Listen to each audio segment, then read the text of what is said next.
This is Bill Ryan from Project Camelot and Project Avalon, and the date is the 16th of February 2010, and this is a bit of an unusual video presentation here because I'm taking the step of making a video as an interpretation and as a commentary on an audio interview which we did with an important witness who came and reported his story to Project Camelot a little while ago, about a couple of weeks ago. And as with many of our witnesses, this person wanted to remain anonymous. Now, this is a British person, and he worked in the British military for a number of years. And after he retired from the military, he worked in the City of London, in a fairly senior position, in a respected position, in the City of London. And for those people watching this video who don't know about the City of London, the City of London is it's like an enclave. It's like a financial enclave in the heart of London itself. Some people consider it almost a little bit like the Vatican. It's very old, it's very ancient. It's the heart of the financial system, not only of Britain, but possibly the world. Many researchers consider that it's very likely that the City of London calls the shots on the financial systems in America. They've got control over the Federal Reserve, the Bank for International Settlements, a whole bunch of things that happen. This is like the nerve center of the financial world. And it's very Masonic, it's very ancient, it's very traditional. And our source attended a number of meetings with senior Masons. And while many of these were interesting, they were routine by City of London standards. They were discussing financial affairs and so on and so forth. And then in the June 2005, he attended another meeting that he thought was going to be a routine meeting, but actually this was something rather unusual, and he realized it was unusual as soon as he arrived. In fact, in his interview with us, the one which we have the transcript of, you will see that he says that he felt it was an accident that he was there. He shouldn't really have been there. He didn't know what was happening.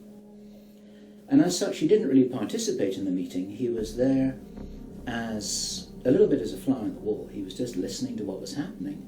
And at first he didn't even understand what was being discussed. Now, the people there were Masons. There were senior Masons. They were about 25 or 30 people there, including senior politicians who most people in the UK would recognise by name. I do not know who they were. He didn't name them, and I didn't ask them, but he said these are well-known names. The chief of police was there, representatives from the church, representatives from the military, 25 or 30 people. And as he listened to this story being discussed, it was an informal meeting. It wasn't like at a big table with kind of notepads and water glasses and minutes and an agenda and a chairman. There were just people in a room who were talking about all of this stuff. And what they were talking about was a plan that had clearly been made a long time ago. And what they were discussing was they were discussing the implementation of this plan. They were discussing how things were going, whether they were on track or not. And what, for example, to give a flavour of this, they were discussing between them some of the problems that they had in the implementation of their plan. And as this little presentation continues here, you will realise what the plan was. And I'm going to be revealing this in very much the same way as it was revealed to our witness and as he revealed it to me, bit by bit, step by step. The first thing that he heard was they were talking about the fact that Israel didn't look as if it was getting prepared to attack Iran anytime soon. This was a problem. Even back in June 2005, they were apparently concerned that what it was that was planned on some kind of a timeline wasn't rolling out according to schedule, and this was an issue for them. So that attracted his attention very quickly, because he'd never been in a meeting when this kind of thing was discussed.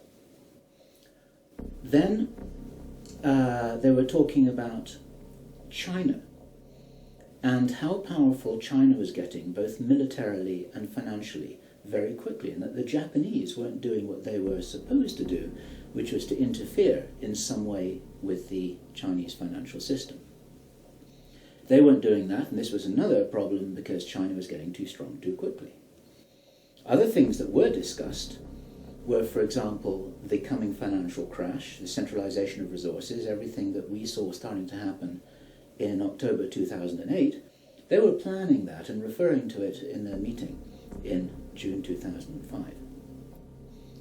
So there was clearly a rollout of some plan here, and he was quite shocked the more that he heard, and when he really realized what was happening, he was extremely shocked. And one of the reasons why I'm giving this video presentation now is to soften the blow and interpret this a little tiny bit, because it is shocking information. And what I also want to do is I want to try and differentiate out between what it was that he reported, because he'd heard it with his own ears, and what it is that is his speculation and my speculation about how all this fits together. It's very important information. We need to know this stuff. Even though it doesn't look like it's going to be on track, I think that there are a bunch of crazy people there who are extremely determined to do something, and they were in a hurry, and this is important to understand, they were in a rush to try and roll out this sequence of events. Now, what he described is what the sequence of events was. It starts with Israel attacking Iran. Now, this hasn't happened yet. There have been a number of indications that there are forces which are trying to push this into happening.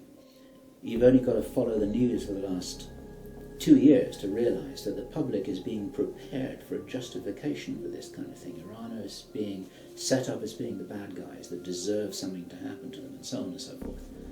Now, that's going to be the start of what is like the opening gambit in a big chess game. And the plan is to provoke Iran or China to retaliate. And our guy, our source, who is a military man, is privately as convinced as he can be, although this has never been made public and this is not publicly known, that Iran does have nuclear weapons. He believes that they have been provided by China behind the scenes. And all of this is intended because it's all right with these controlling forces that Iran has nuclear weapons, because they want them to be used. The plan is for either Iran or for China to retaliate after Iran is struck with a nuclear weapon. At that point, there will be a limited nuclear exchange in the Middle East, followed by a ceasefire. He heard this being planned in this meeting. This is being choreographed. It's like the script for a movie. This is exactly what's intended to happen. And during this time, the other thing that's being set up for this, and many people watching this will be aware that this is being set up in the background. We've had a lot of information about this from a number of good researchers from many countries who are reporting this on the internet, that things are being set up in many of the Western countries for there to be heavy controls over populations, martial law, increased powers on security forces who are not just the army or the police, but in Britain, for example, our source said that he absolutely knew personally for a fact, that a very large number of private security people, their powers were being increased to give them the ability to arrest people, the ability to detain, the ability to handle riots in streets. And here we're talking about just regular people working in private security, people who give the parking tickets on the streets. Their powers are being increased in the same way. And last year we heard President Obama talking about how he wanted to have a sort of National Guard at home in America, ready to handle this kind of thing. There are a lot of indicators that this is being set up. And in this rollout of this crazy scenario, where it is intended that there will be a limited nuclear exchange in the Middle East, the idea is that as the world looks upon this with horror, then they will demand from their governments that there are heavy controls over travel, over communication, over people who meet, over people who protest in the streets. They want to make sure that they don't have crazy bombers on aeroplanes, crazy bombers in the shopping malls.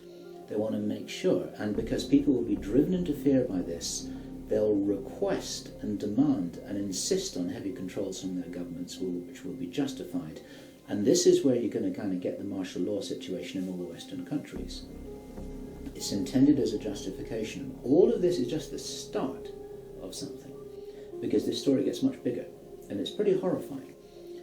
And if watching this now you're feeling a little bit shocked, this is how I was feeling when I heard this information, and this is how our source was feeling when he was hearing this information in this meeting, because this is just the beginning. Now, during the time of this ceasefire, everyone's shocked, everyone's frightened, everyone's really terrified about where this is going to go. There are all kinds of heavy controls over populations everywhere. And then the next thing that happens in this chess game that's being played is that biological weapons are released on China. You heard this being discussed in this meeting. They will release a flu-like virus that will be genetically targeted against the Chinese population. It's racially targeted against the Chinese people. It's designed to spread like wildfire and to knock out a large number of the Chinese people. And these people in this meeting were laughing about this. They said, China will catch a cold. Those were their words. China will catch a cold.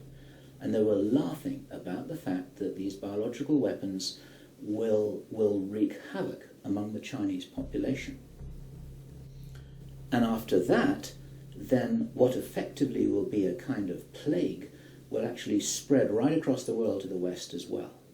Our source was not clear whether this was a Chinese retaliation or whether the thing would just spread out of control in the way that it would be very understandable if it did, whether it's racially targeted or not. These things actually mutate. So now you've got a situation where there's been a limited nuclear war in the Middle East. There's a pandemic that really is sweeping across the world and really is killing people very visibly. And you've got this totalitarian military lockdown in all the governments in the Western worlds because everyone's going to be in panic about all of this.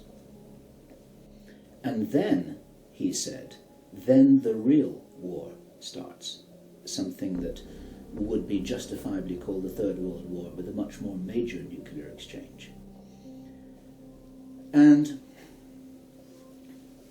at this point, I asked him, is this just about population reduction? What is this about? Why are they doing this? Why this insane Dr. Strangelove plan for just unleashing all of this stuff on the world? Why do it? Now, as our conversation went on, I started to find answers to those questions. Now, some of this is speculation. I want to share this speculation with you because it's important enough that we work together here to figure out what's going on.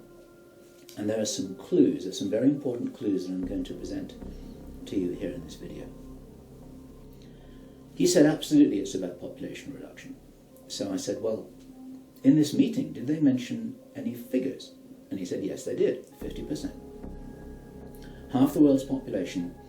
This is planned as per the Georgia Guidestones, For those of you who don't know what the Georgia Guidestones are, it's a stone monument in Georgia in America that was erected anonymously a number of years ago. It's in 8 languages, and it's like an Illuminati manifesto for a new world, as it were. And just hold that thought about this being a manifesto for a new world. This is an important concept here in what I'm presenting. One of the key parts of this manifesto for this new world is that there should be a population of 500 million people. Now, 500 million people is an enormous reduction from the nearly 7 billion that we've got at the moment. That's pretty much 95% of people who would no longer be on this planet. And 50% is a step towards that. And there's a reason why they're doing all of this. There's a reason why they're in a hurry. There's a reason for this insanity. And when he was explaining this, then he said that they have a name for this plan. This project has got a name. And I said, well, what is this name? He said, it is called the Anglo-Saxon Mission. The Anglo-Saxon Mission. Now, I'd heard that before. It was something historical, I think, to do with the Crusades quite a long time ago. But I hadn't heard it in the present-day context, and neither had he. And later on, as he continued to tell his story, I began to understand what I thought this might be about. Hence the title of this video, and the reason why I want to share this information with you, because we need to work together to figure out what's going on here. It's extremely important to understand.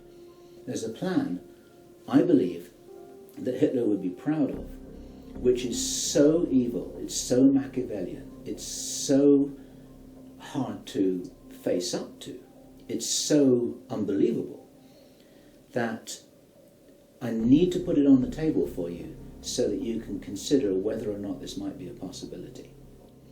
The plans that I've been describing are definitely a possibility because he heard them with his own ears in this meeting. Everything I've described up until now, up to and including a major outbreak of hostilities after the limited war. So the sequence is as follows. The plan sequence is as follows. Israel attacks Iran, then there's a ceasefire, then during which time there is heavy governmental military controls over populations in all Western countries. Then China is attacked by a biological weapon. It's a flu-like disease that spreads like wildfire. This goes all over the world, and then they have a major Third World War. And then, by this time, 50% of the population will be destroyed. And not only because of the war or the plague, but because, as many of you watching this will understand, the infrastructure goes down in situations like this. There's no food in the supermarkets, there's no gas in the pumps, the telecommunication goes down, there may not even be water coming out of the taps. People are kind of thrown back into a Victorian era without the facilities to handle this, because most people don't have their vegetable gardens, they don't have their horse and cart, they're not able to survive in the way that we used to be able to. We're very, very vulnerable in our technological advancement. We're extremely vulnerable, and of course the controllers know this. At this stage, our source was speculating about why are they in a hurry? Why do they want to do this? And there's a sort of heavy irony here, which is like, I was saying, well, if you're going to plan the Third World War, then why not take your time over it and get it right and do a really good job? You can, this could be in 20 years' time or 30 years' time, it doesn't really matter. Why is there in such a rush? And our source said that he felt, from inside information that he's continued to receive, that this is still timed for something around 18 months from now. He doesn't know this for sure because these events aren't calendar driven, they're actually event sequence driven. In other words, this has got to happen before that happens, and then after that the next thing can happen, then after that the next thing can happen. So a whole lot of things have got to be in place before all the dominoes fall over, so to speak. And they seem to be behind schedule in some of this. There are some planned events that definitely haven't happened. And all this time, at that time it didn't make any sense, and even now it didn't make any sense. It's like, well, all right, but why do this? Why do this? Why do this? Now, this was his answer. And our source is a pretty smart guy. He's been in the military. It's a totally different story that he didn't debrief in our audio transcript. He's got his own sources of information about some of the background for this. He says that he's as sure as he can be that the people who are calling the shots in the world, you can call them the Illuminati, the controllers, the cabal, whatever name you have for them, they believe that there is going to be what he called a geophysical event, a major geophysical event.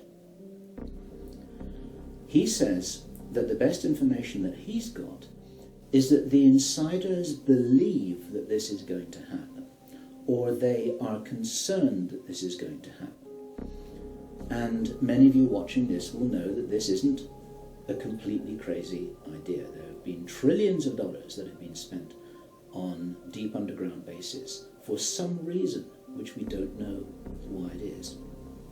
You'll know about the seed bank in Svalbard. This is in the public domain, where all the seeds of all the plants and all the crops in the world have been buried deep inside a granite vault in northern Norway. There are many precautions being taken as if something might happen that could really threaten some of these valuable resources, including the seed banks of the world. Now, if there is going to be a geophysical event as they believe, this is because it seems to be preserved Illuminati inside knowledge, whether it's true or not, that there are repeated cyclical geophysical events about every 11,500 years. Information about what really happened to Atlantis was very probably in the Great Library of Alexandria that burnt down a couple of thousand years ago. There are persistent rumours that much of that information has been retrieved and it's in the Vatican Library. This is information which is not in the public domain and which the insiders may have access to. Whether it's accurate or not, the important thing is to realise that they probably believe that this will happen, and they're making their precautions. And this might be the justification for this insanity that we've just heard about in this plan. Consider this. He said, if there's going to be a major geophysical event, something like a pulse shift, maybe it's Planet X, maybe it's some kind of energetic phenomenon that the solar system is going to be moving into, that's going to somehow destabilize the Earth or the Earth's crust in some way. We don't know. But if there were to be a major emergency like that, something that would actually make a war look very inconsequential, the thing that will help the human race to survive it, or will help parts of the human race to survive it, is if there is already emergency preparedness in place before it happens. In other words, if you knew that there was an emergency coming, if you knew, for instance, that there's a hurricane coming in to hit your city, then you put all the emergency preparedness in place beforehand. You have the troops ready, you have the infrastructure ready, you have the military ready, you have everything that you need ready to handle this situation so you can respond and react and recover in the best possible way. Our source suggests that the reason for this whole Third World War scenario is that then the Western governments, with the Chinese out of the way, will be in a state of such totalitarian control of their own population that they will be best equipped to recover and rebuild the new world after a cataclysm. And he thinks that this is what's happening. And I have to tell you that this that this terrible logic makes sense to me, that they would think that way. I'm not for a moment agreeing that this will happen. I think this is wild, crazy stuff, but if they believe that it's going to happen, then this could be their justification for this kind of plan that we've heard about is really being discussed. And this now is my own speculation right now, which also makes sense to me, and I invite your comments and your thoughts about this. We need to work together to figure out what's happening here. It's called the Anglo-Saxon Mission. What that told me was that the reason for the name is because this is a white racist agenda for the inheriting of the new earth. It's a plan that Hitler would be proud of. If they think that a new earth needs to be rebuilt, a new world, think of that little phrase there, if a new world needs to be rebuilt after a cataclysm, they want the Anglo-Saxons to be doing it. They don't want the Chinese to be doing it. They get the Chinese out of the way first, and then the Anglo-Saxons will inherit this new world with the other nations, the Asian nations, the African nations, the South American nations. Presumably, it is assumed that they won't have the resources to be able to handle the situation in any kind of a way that gives them the strength to recover after whatever it is that they think is going to occur. So there are several other parts of this which also fit, and one of the reasons why this is an important presentation to make personally, it's my own personal thoughts, because up until now I've been following a lot of the well-founded research on these sorts of agendas. We've had our own sources of information over the last 3 years, but I've always had questions in my mind, like, why would they do this? You know, war against China, why? Third World War, why? And suddenly, a lot of these things start to make a little bit more sense. It's possible, for example, a number of repeating symbols and images that had been used ever since the time of Hitler, and even long before that, about the dawn of a new day. There's something very important in Masonic and Illuminati thinking about the dawn of a new day. And here we have possibly the reason for their belief that if you think about the possibility of a cataclysm, if they think this is really going to happen, the 2012 movie that many of you will have seen, after all of the flood and all of the earthquakes and tsunamis, then you've got these big ships sailing across a calm sea with the sun streaming through the clouds, and you've got the dawn of a new day, and the implication in that movie is that now those people will be able to rebuild the new earth because those are the survivors. It's the modern day Noah's Ark. It's possible that the dawn of the new day, that it refers to that. And it even occurred to me, and I'd be interested for other researchers to offer their views on this, that the very term the New World Order that we first started to hear about 20 years ago, actually longer ago than that, but the New World might be the post-cataclysmic world. The New World, it might be the order for the New World after the cataclysm. They may be planning who will inherit the New World. It may be nothing less than this. Maybe this is what the New World Order is all about. It really is the order, the plan for the new world that they think is coming. They think this is going to happen. Now, I say again, it's very, very important to differentiate out all of this information here. But they might be doing something crazy to try and safeguard what they believe is their own interests. This is what we need to be aware of here. Where this plan originates from, it's very interesting to speculate. Our source told us that this has been in place for a long time. He'd first heard about the Anglo-Saxon Mission as long ago as 1976. The Illuminati symbolism about the dawn of a new day has been going on for a long time. So that's the end of my presentation. I want you to consider this information. I'm not urging you to believe it. I want you to research it. I want you to check it out.